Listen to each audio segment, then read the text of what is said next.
தாயோட உடன் பிறந்த தாய் மாமகளே கல்யாணம் பண்ண கையில இருக்குது. ஆமா உன் காலை எங்க இருக்குது? காலை காட்டு. காலை இருக்குது. வந்த கால் இல்ல இப்பேர் வந்த காலா? ஓ நான் வந்த காலம் கேட்டியா? ஆமா தினமும் பாட கோலாட்டமா இருக்குது. தாயோட பிறந்த தாய் மாமா மகளை கல்யாணம் பண்ணலான்னு கல்யாணம்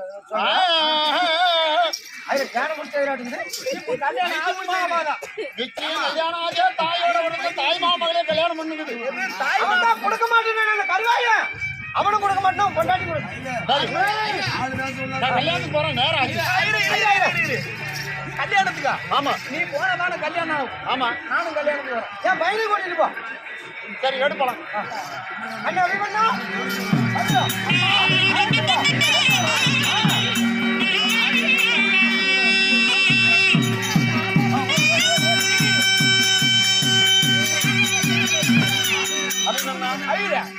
இன்னே ஒரு நிமிஷம் கால அந்தாண்ட வைக்க மாட்டேன்.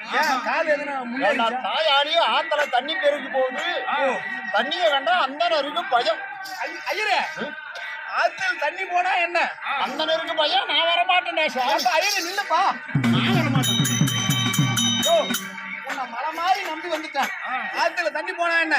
உன்னை என் தோல் மீது சுமந்து கொண்டு ஆற்றை கடந்து உன்னை கூட்டிட்டு போய் சேர்த்துறது ஞாபகம் என்ன நம்பு. அப்படியா? ஆமா உன்னை மேல கொண்டு போய் சேர்த்துறான்.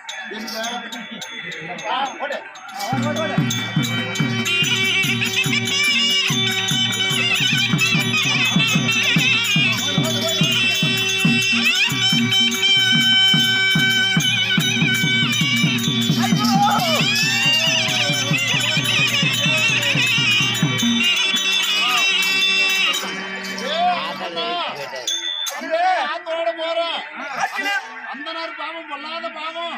உன்னை திருநெல்வேலி தோசம் பிடிக்குதா? உன்னை விடாது சண்டாளா?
ஆச்சரியமாக இருக்கின்றது. தலைக்கு மேலே வெள்ளம் புறப்பட்டு சென்று கொண்டிருக்கும் போது ஐயா ஐயரை தூக்கிக் கொண்டு ஆற்றை கடக்கலாம் என்று எண்ணினேன்.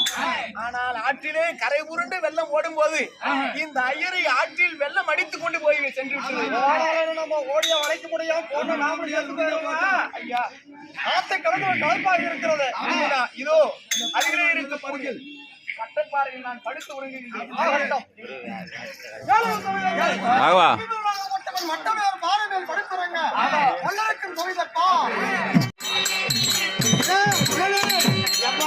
உனக்கு கல்யாணம் தான் மகனே கல்யாணம். எப்ப பையனு கல்யாணம்? உனக்கு முடிஞ்சாச்சு ஒரு கொஞ்ச நேரம் தான் எப்ப எப்போ எனக்கு பீ வருதுடா.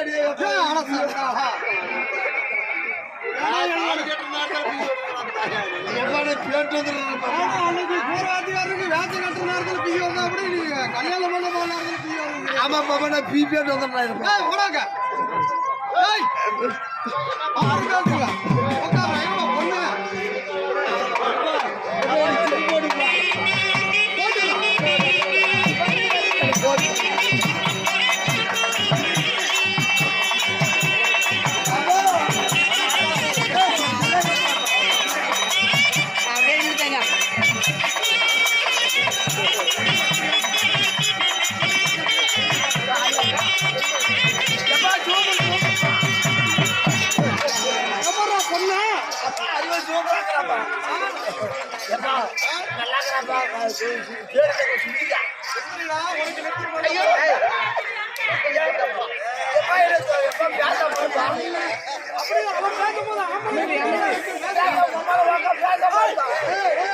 ஏ அப்பா பியா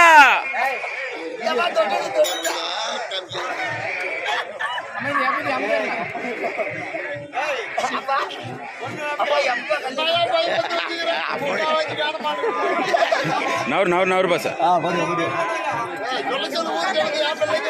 அப்படியே உட்காருங்க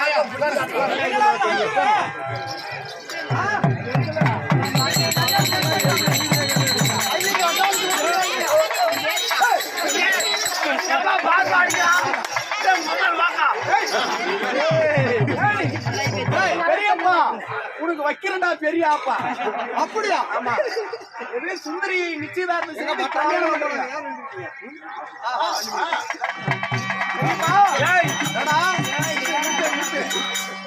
உன்னுடைய துரியோதனன் படைகள் அனைவற்று பேர்களையும் இந்த பந்தக்காலிலே கட்டி வைத்து உங்கள் முன்னே திருமணம் செய்யல நான் அபிமனே கிடையாது. ஏடா கல்யாணத்துல கலாட்டா பண்ண வந்தீங்கடா இன்னொரு ஆள் வர்றான் தம்பிக்கு அபிமன்யுக்கு மாமமகள் கமலசுந்தரியை திருமணம் செய்து வந்துவிட்டால் எங்கள் குலமும்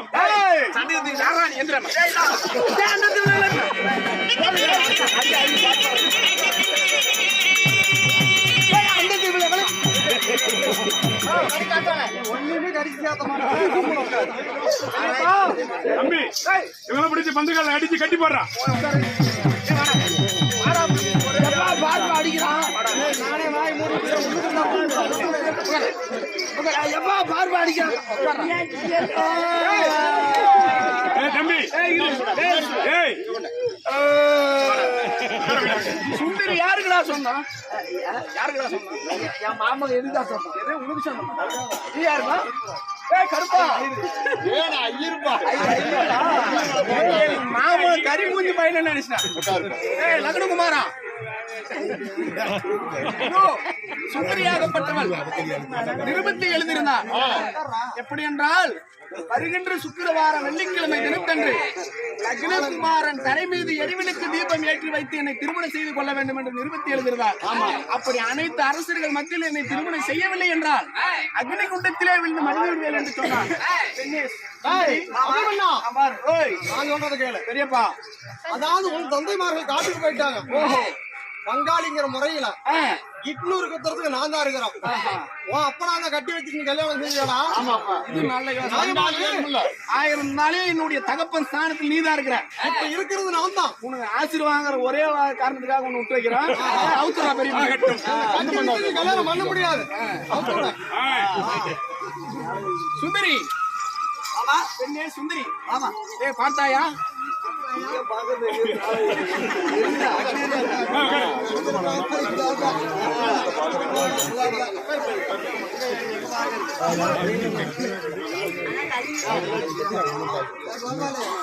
எல்லாரும் கல்யாணத்தை பார்த்து மொழி சாப்பாடு போடு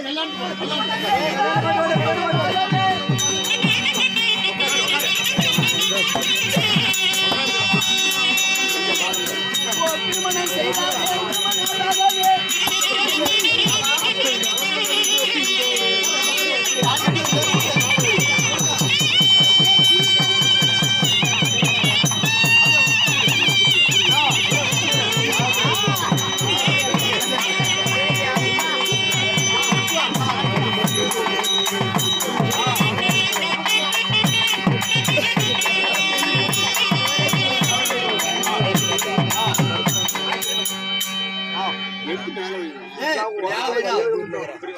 பெண்ணே சுந்தரி அனைத்து அரசர்கள் மத்தியில் நீ வந்து சபதத்தை நிறைவேற்றி விட்டோம்.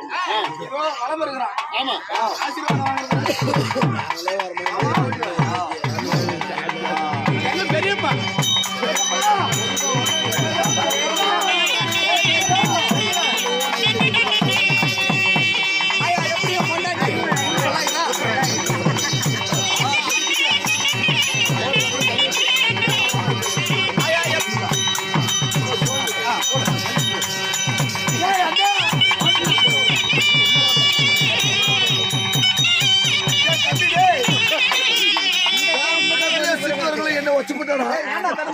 என்ன ஒச்சு பண்ணுவாங்க ஆமா உண்மையாகவா உண்மையாக என்னை ஒழித்து விட்டான் பங்காளி பகையா இருந்தா நம்ம 2 பேரும் பங்காளிங்க.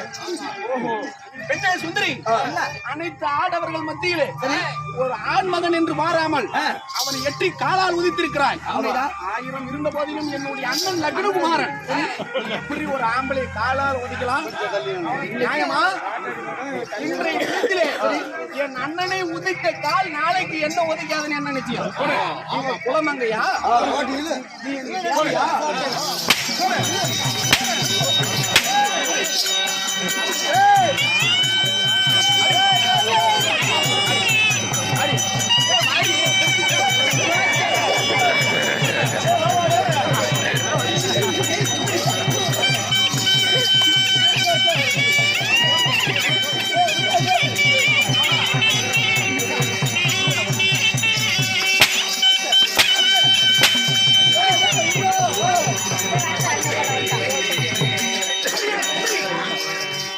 எப்போது அண்ணனை காலால் என்று உதித்தாலோ இனிமேல் நீ எனக்கு மனைவி அல்ல.